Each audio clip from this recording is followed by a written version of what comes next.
And that's why it's getting hot, I can feel the heat. It's too cold, I can feel the street. I'm just trying to make it through the day, not in my head trying to feel the beat. I'm trying to feel the beat. I'm trying to feel the beat. I'm trying to feel the beat. You gotta feel the beat. I'm trying to feel the beat. I just wanna feel the beat. I'm trying to feel the beat.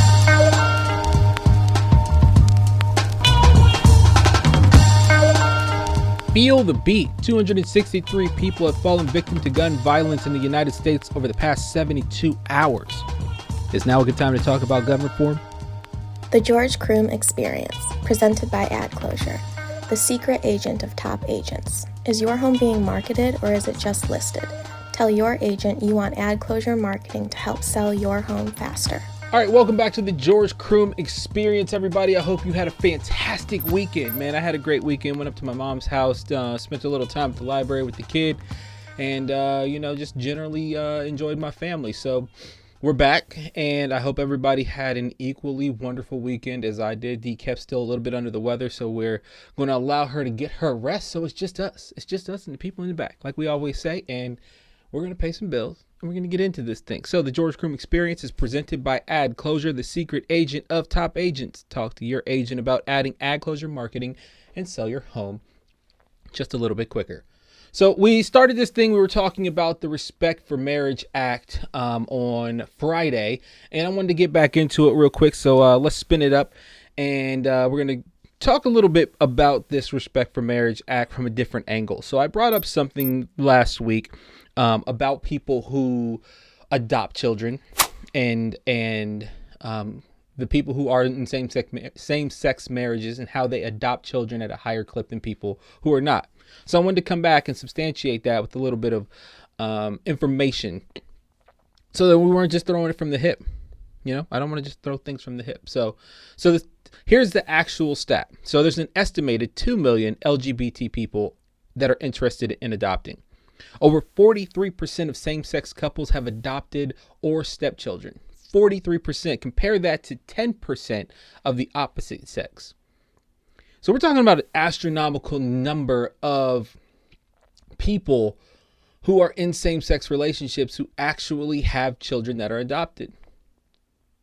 And so when we talk about not protecting things like same-sex marriage, or we talk about not providing them the same rights that everyone else has, especially those who are in an opposite sex relationship, we're starting to hurt different systems that are already hurting. Our adoption and foster care system are already in a dire position because of the way we are as Americans. I mean, we treat children in the same aspect as we treat dogs that come from puppy mills. People continue to go buy dogs from puppy mills. Nobody ever wants to go to the pound and buy a dog. And people say, oh, that's wrong. You're comparing the children. No, I'm telling you how we actually treat these children. We treat them like they're pound puppies. And that is what's wrong. That is where I feel like we're off. And yet we look at people who will go to go the route of adoption, and we tell them that because America isn't built on this foundation of openness that we like to sell to the world, that they can't adopt children, that we want to try to restrict the children that they can adopt, first by telling them they can't get married, and then second on the back end by trying to force legislation through the states that keep them from adopting children. Same-sex couples living with children are 8 times more likely to have foster children and almost 6 times more likely to be living with other relative or non-relative children. It seems to me like the people who we don't want to have children or have relationships, have marriages, are the ones who are actually doing it.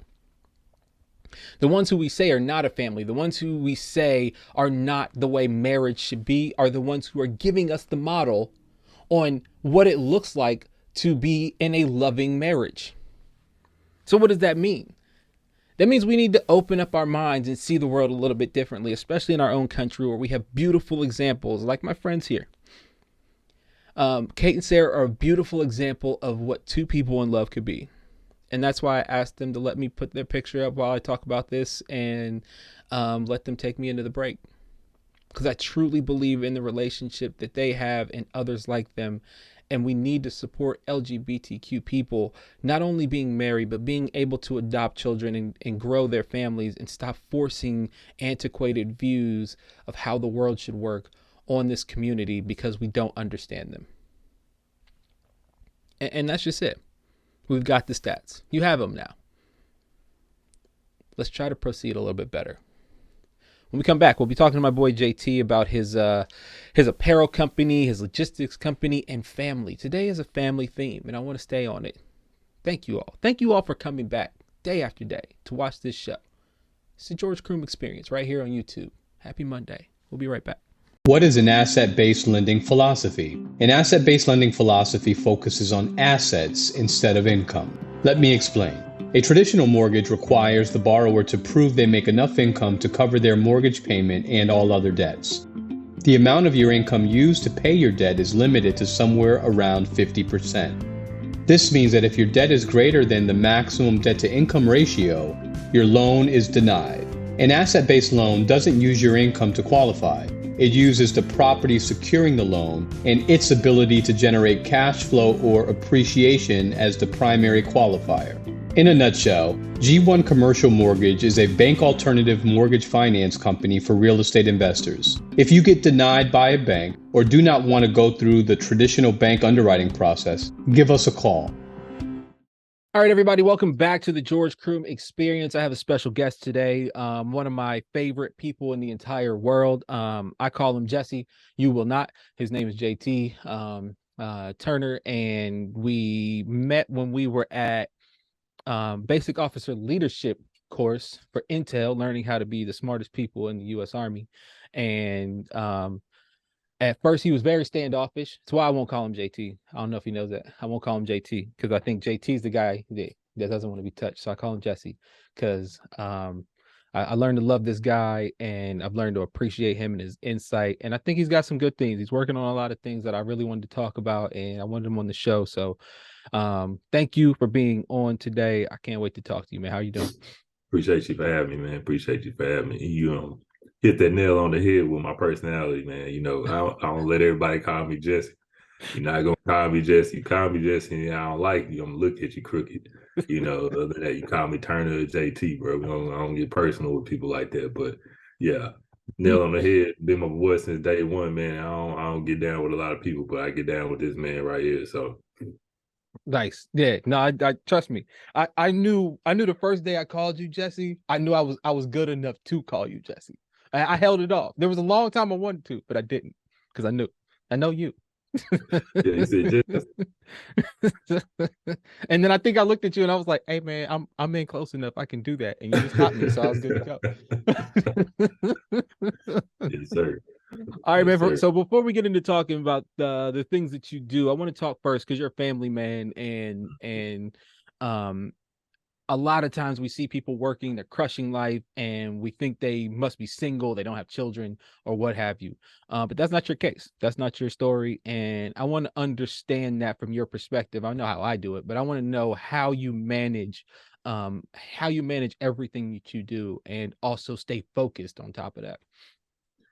Man, well, it's as you know, even with one kid, it's a balancing act, right? And there's a few people that I've taken inspiration from regarding that.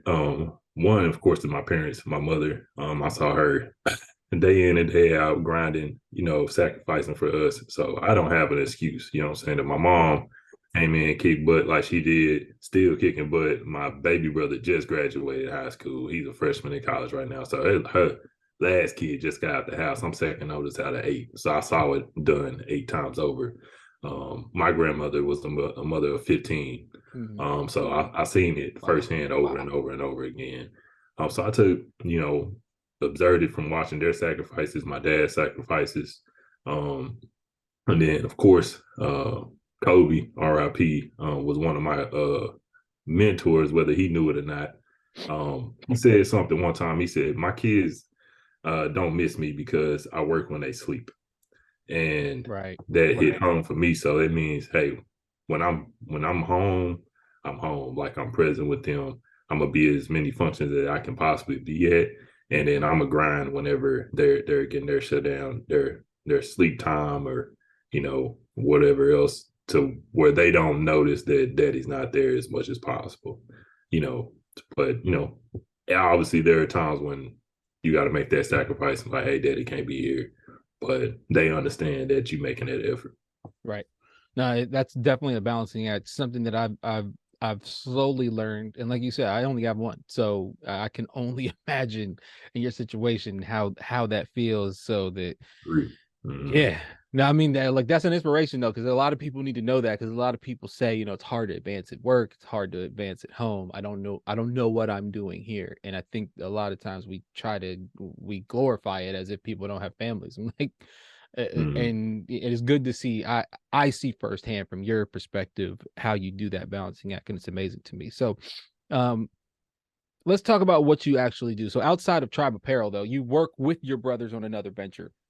Yeah, And I we do a always lot, hear man. about, yeah.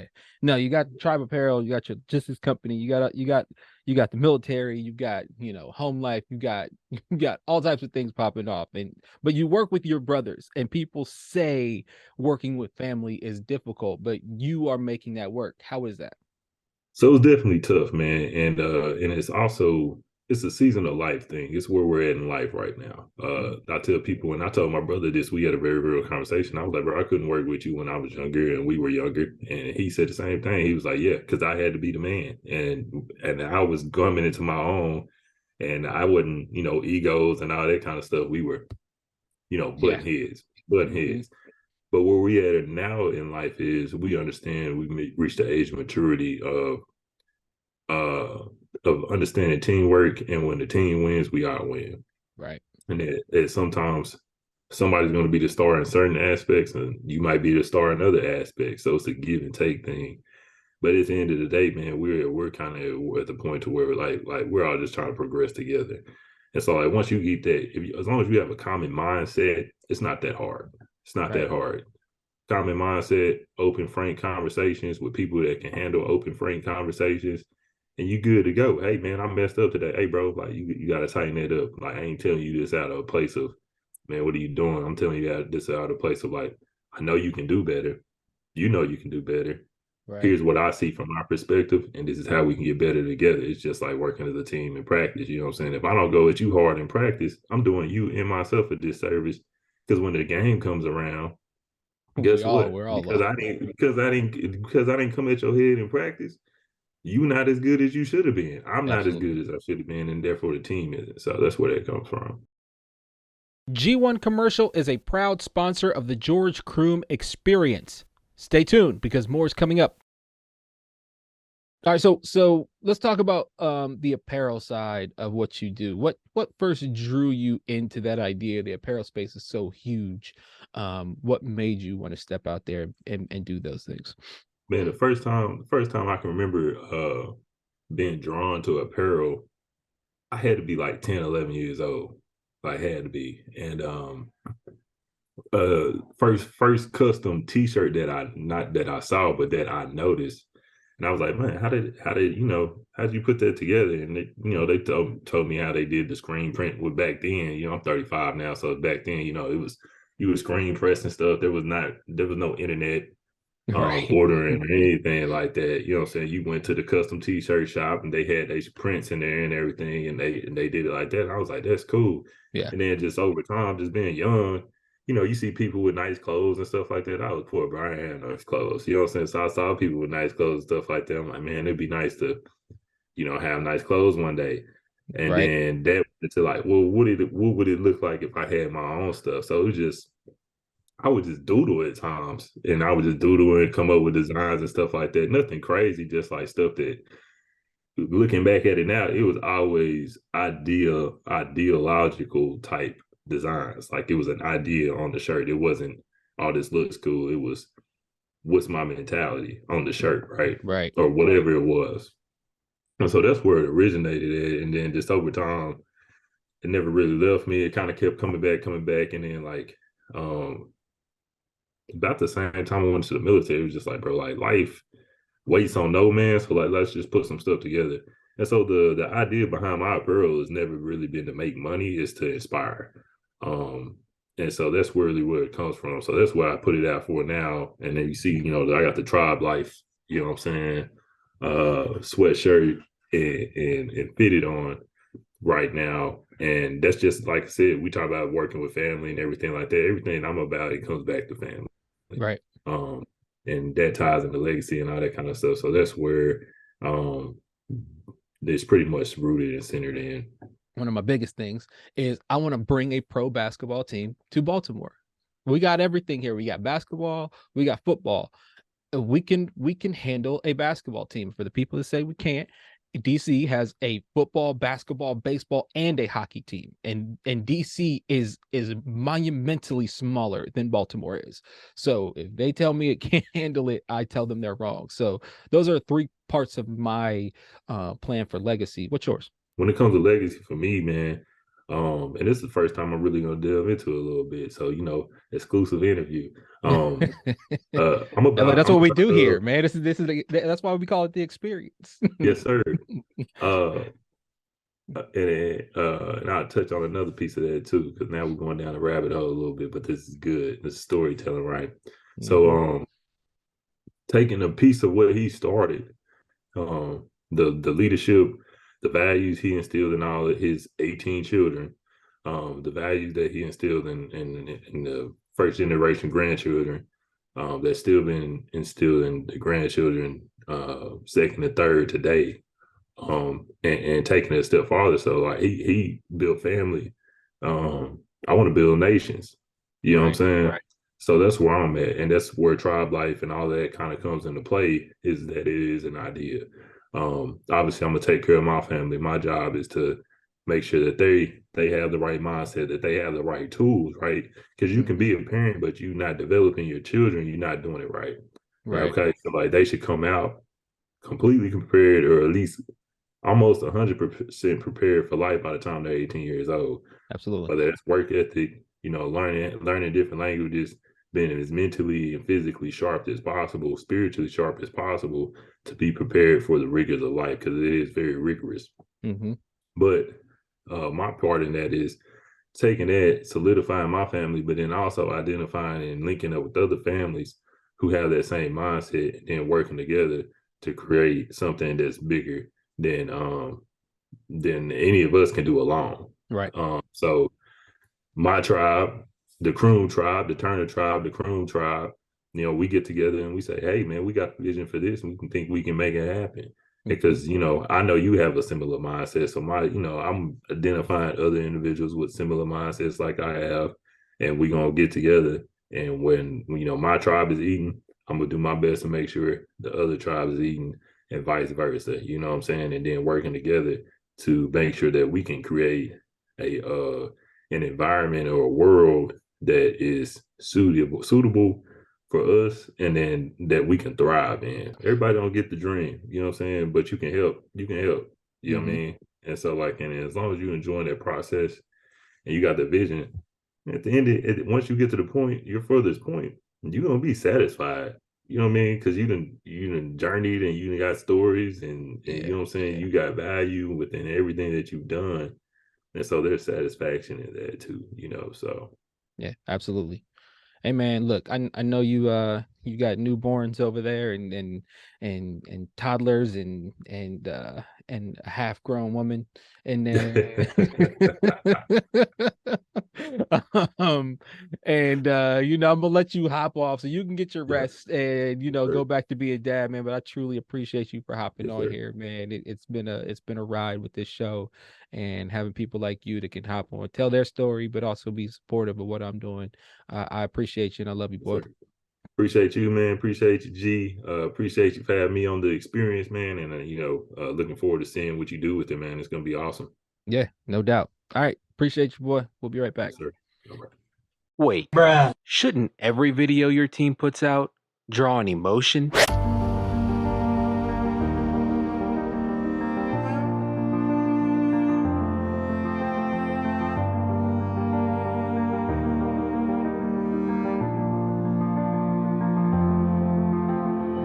Take the viewer on a journey.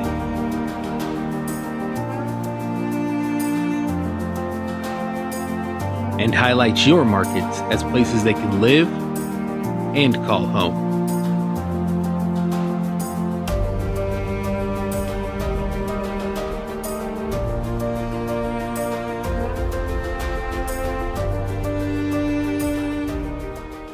What's the one thing that everyone has while also being the one thing that some don't have? Confused yet? Let me help you. Family. Families can be strong and tight-knitted.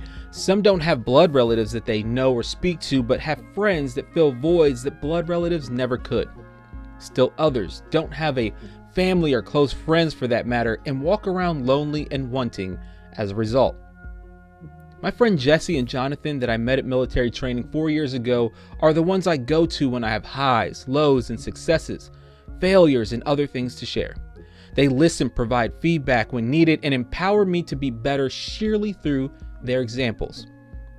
Family. My brother David and I are cut from the same cloth, willing to work for an uncommon life and embrace a dog within that other people reject. He is thoughtful and intentional. He's always been my gravity.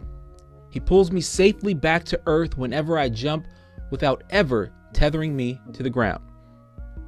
Family. My wife Sharon is like the invisible line between ocean and land. She's undefinable and literal, complex yet vital.